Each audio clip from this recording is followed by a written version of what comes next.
This is the White Coat Investor Podcast, where we help those who wear the white coat get a fair shake on Wall Street.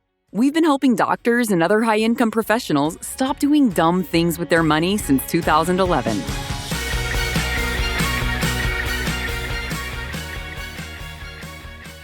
Hello, WCI listeners. I'm still taking some time off to rest and recover from my accident. But don't worry, I'll be back in a few weeks. Until then, enjoy this episode from one of our friends of WCI. Hi, and welcome to White Coat Investor Podcast number 389.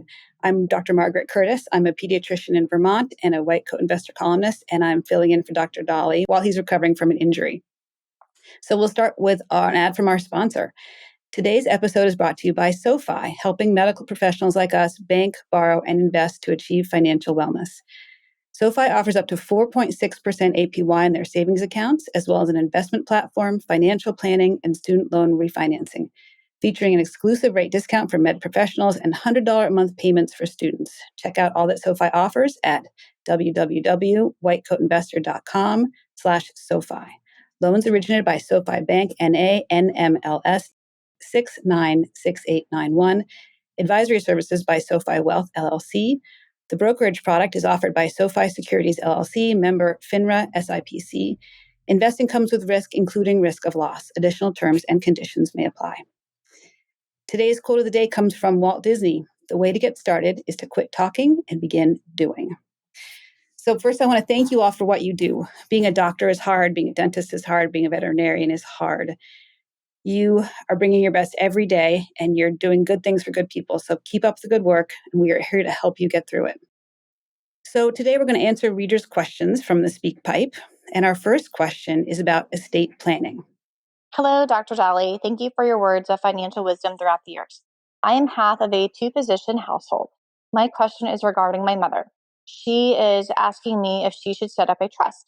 My mom is recently widowed. She's 73 years old. She's doing some estate planning after the death of my father, and she wants to pass all of her assets on to my brother.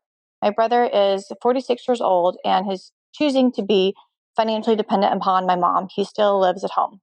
He does not make a salary that he can live off of currently. And she is asking if a trust is the best way to pass on her assets to him in a way that she could manage how much money he gets every year for the rest of his life so he doesn't run out of money quickly.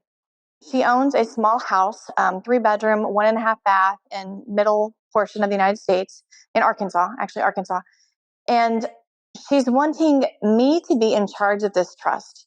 And so when she dies, her plan is to sell the home that she lives in currently, use the assets to buy a very small, 1-bedroom, 1-bath type of home for my brother to live in for the rest of his life, and for the trust to pay out, whatever's left from the sale of the house and whatever's left from her retirement yearly until he dies, or monthly or whatever until he dies.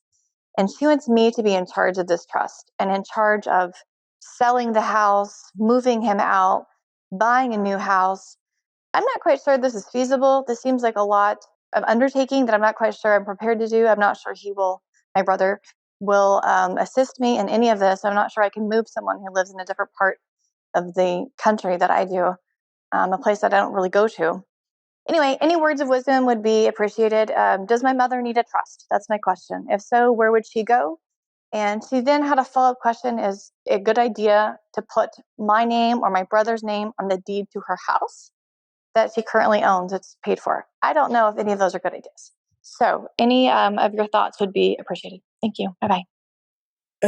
Okay, I'm going to get to your questions about a trust and the deed to the house. But first, let's talk about your mother's plan. This is a terrible plan. In general, people should leave their estates in equal shares to their descendants. Leaving different amounts to different children based on their circumstances, like, oh, he's got plenty, he's all set, or they have more kids, they need more money. This just leads to bad feeling all around. The exception to this is if someone in the family has a disability or an impairment, or if there are minor children who will need care and support and education until they launch. If that was the case, your mother would be justified in leaving a greater share of her estate to that person, but it would still be tricky. But from your question, I don't think that's what's going on here. It sounds like your brother is able-bodied and could work, but is in some kind of dependent relationship with your mom. If I'm wrong about that, or if I'm being too hard on your brother, I apologize, but I'm just going to work with this worst case scenario assumption. So if your mother wanted to make an estate plan that ensured your brother's ongoing dependence and your future resentment, she nailed it. Now, you can't do anything about this. You can't stop her. It's her estate, and she can do whatever she wants with it, as can we all. But there are two things you can do. The first is you should assume that you will inherit nothing. You just need to adopt a Zen mindset about this, about her house and her money. My father came from a very wealthy family. He inherited a lot of money, and if he just let it be, he probably wouldn't have had to work his whole life. But he mismanaged it. And when he died, I think I inherited $40. And I was like, oh, $40, because it was more than I was expecting, which was zero. It really helped me feel at peace with the decisions he made. And I really encourage you to take a similar mindset. The second thing you should do, and this is important, is that you should refuse to participate in any of these shenanigans. If she asks you to be a trustee, just say no.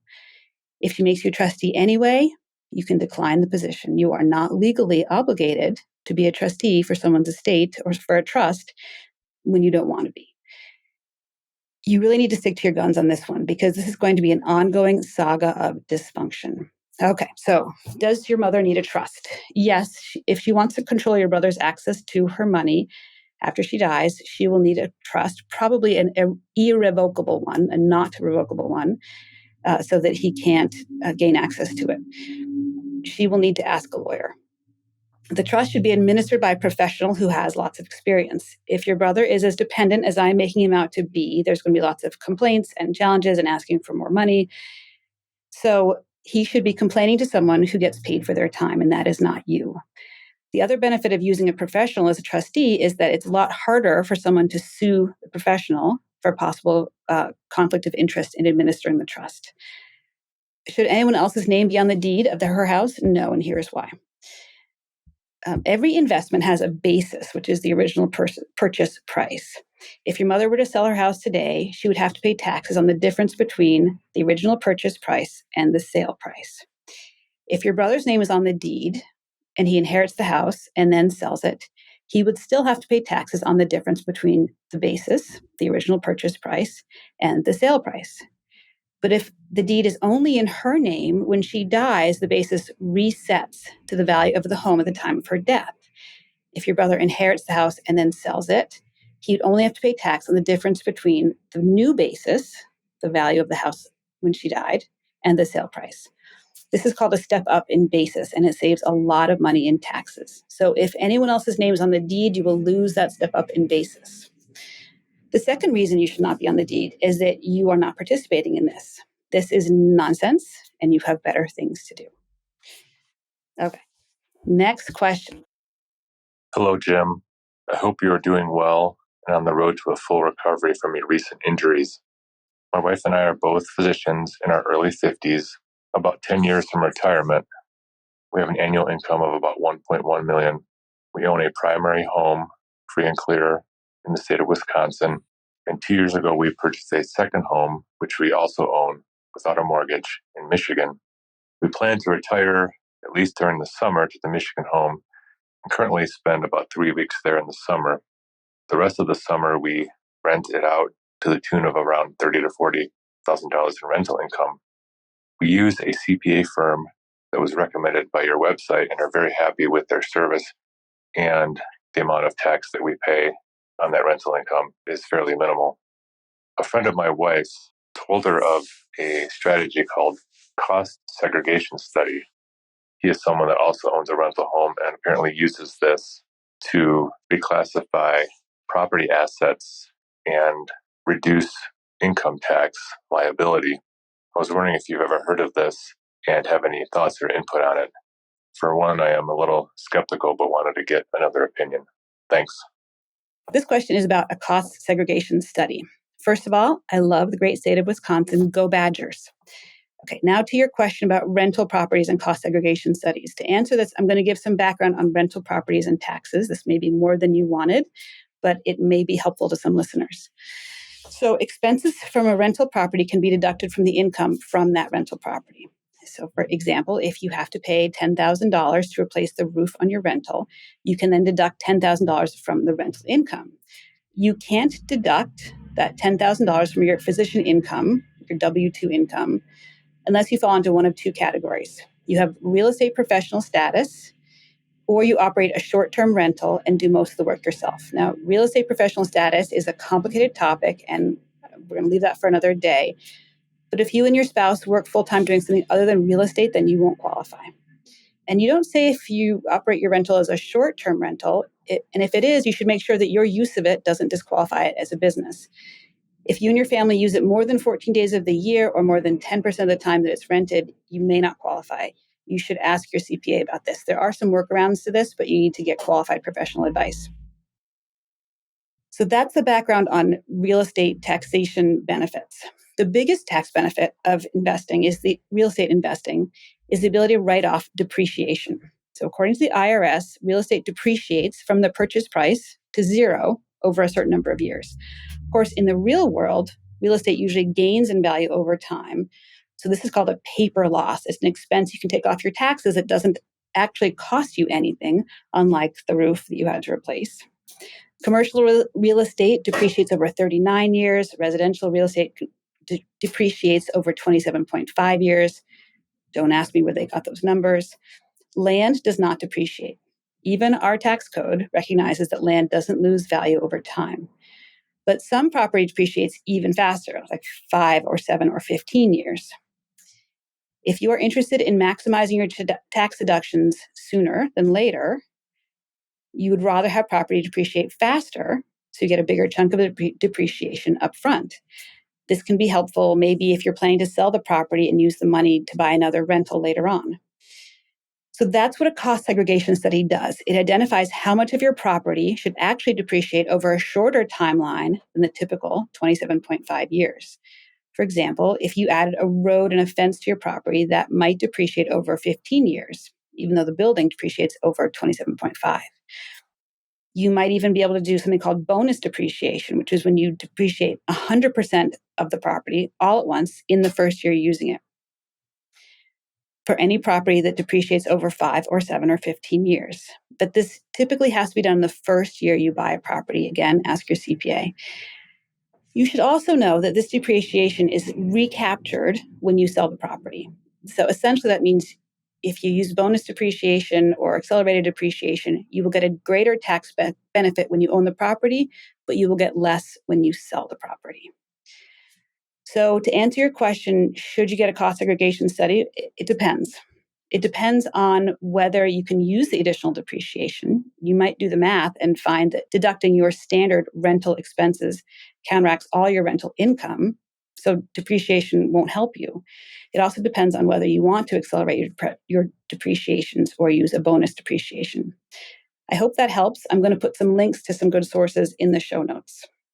Hey, this is Will, a current resident calling from up in the Northeast with a question about navigating the first attending job. My wife and I are nearing the end of our training. She's also in medicine in a similar area, and we're starting to get contacted by recruiters through phone calls, emails, and LinkedIn. I guess they get our information from a listserv and probably get some kind of commission if we were to go through with them. I'm curious what your thoughts are on how to navigate this next chapter, especially if we have regional preferences and plan to relocate. Before med school, I worked in food service where getting a job was pretty straightforward. You just sent them your resume. But now I'm wondering if it's best for us to leverage our networks that we've developed in training or if there's other things we should consider. Thank you so much. So this question is about navigating and finding your first attending job. First of all, congratulations on nearing the end of your training. This is a huge accomplishment. You've been working for years to get to be an attending. You didn't go to medical school so you could be a resident. You went to medical school to be an attending. And now you're almost there. So how do you find and sign on for that first attending job? So first, it's important to define what's important to you. There are obvious things like location, academics versus private practice, salary, scope of practice. You should assume that you won't stay in this job long term. Maybe you will, but most physicians stay in their first attending job for only a few years. So think of your first attending job as kind of a continuation of your training. As well trained as you are, making the jump to attending is still a big deal. It will be nerve-wracking. So look for a place where you have support and you'll have mentorship. This is not when you want to be the only person in your specialty for an entire hospital. You should try to keep your future options open. So when you're in training, you get a full array of skills and knowledge you can practice in just about all of your specialty. Most of us don't continue to use all those skills as we go through our careers. Most of us figure out over time what aspects we want to continue and which we want to let go. So when I was first out of training for the first few years, I routinely did circumcisions. I hated it.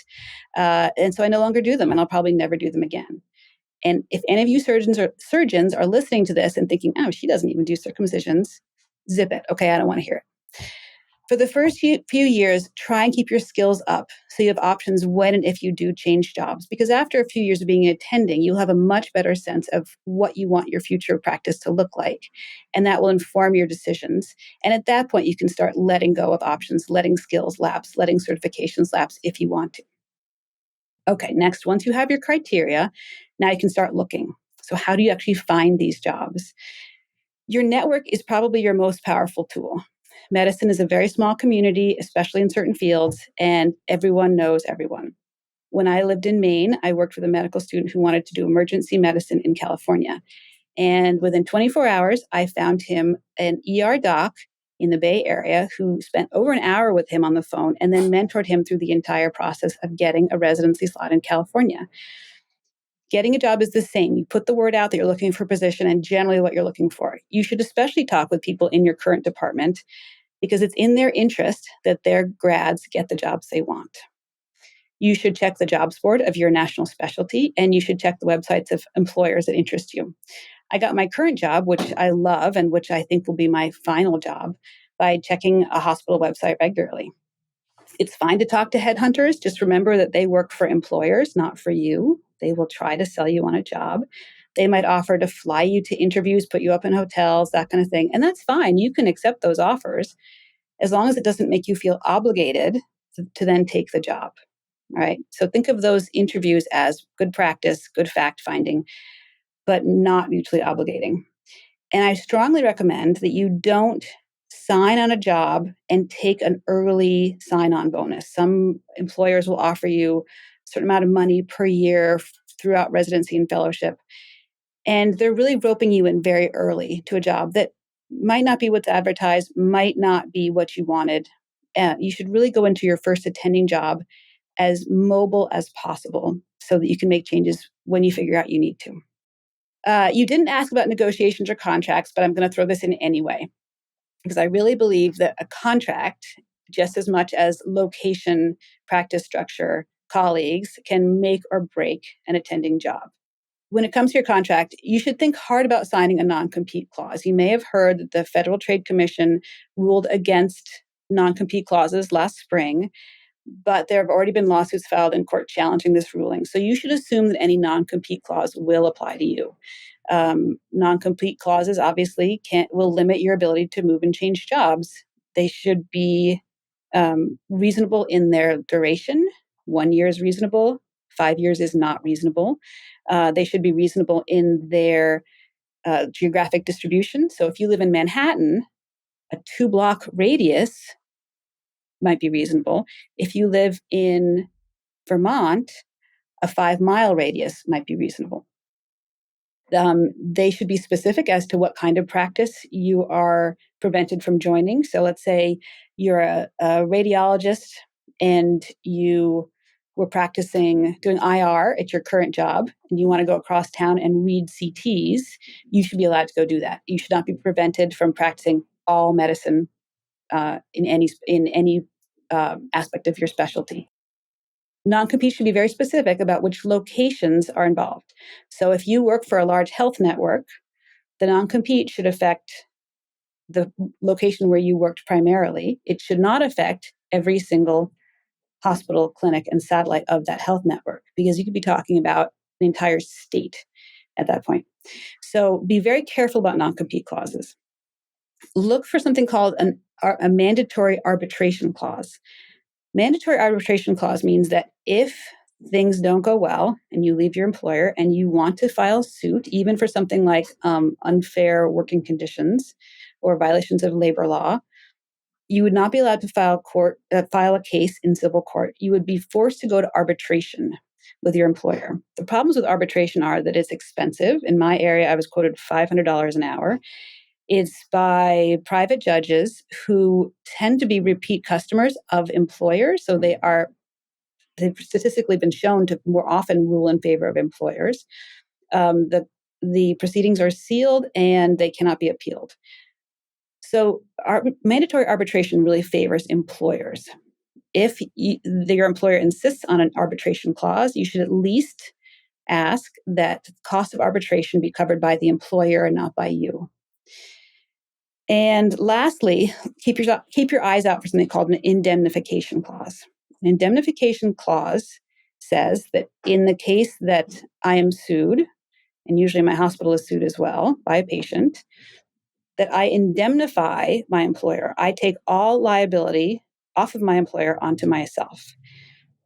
So we could be talking about judgments in the millions of dollars, and malpractice insurance generally won't cover claims arising from an indemnification clause. So you could literally be on the hook for millions of dollars personally. You should never sign an indemnification clause. I really question why an employer would even insist on an indemnification clause, but if they insist, don't sign the contract and don't take that job. And last of all, please take at least a month between your residency graduation and starting your new job. You need time to decompress. You've been working really hard, and you might never get this chance again to take that much time off. So take a month off, spend it with your loved ones, get some sleep, get some exercise, and let us know how it went. Send us an email and let us know where you ended up. Hey, Jim. This is Noah from the East Coast. Thanks for all you do. I had a question about 529s.